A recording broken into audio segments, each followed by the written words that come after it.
So a part of the experience of the human soul, the potential experience, is receiving gifts from the Creator. From the Creator's soul. And of course I haven't drawn these in perspective, have I? Yeah. Because obviously Creator's soul infinite and our finite soul created with finite capacity. And God created our soul with the ability to receive gifts from the infinite soul of God. And this enables then the finite soul to make changes that are beyond its natural position. So you could say this finite soul, we could call it the perfect natural man. So that's the label we gave it. I was the first person to give that label to it. And so that label I gave it was the perfect natural man. And what I mean by natural,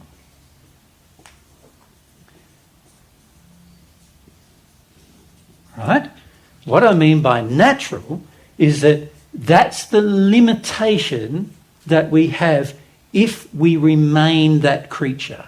We will never go beyond that. By the way, it's an amazing place to be that.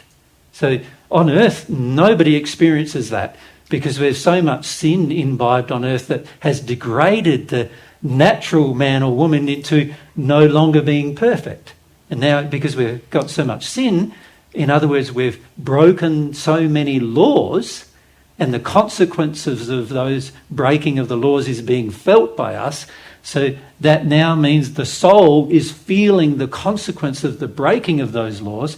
And so we're no longer perfect, we're now quite degraded. Right?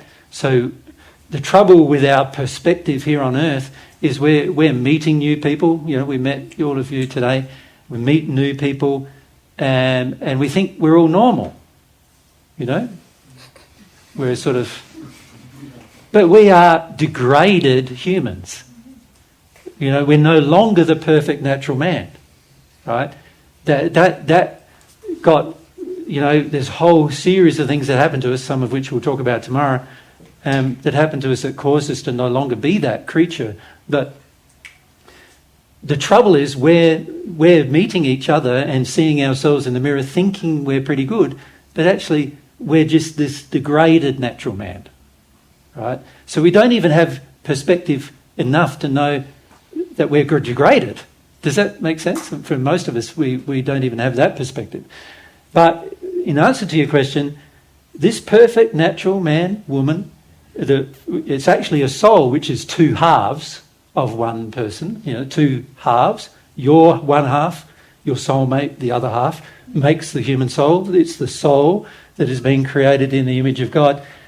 It has only this as its future if God is not, if the soul isn't receiving qualities from God. That's its only future. Yeah?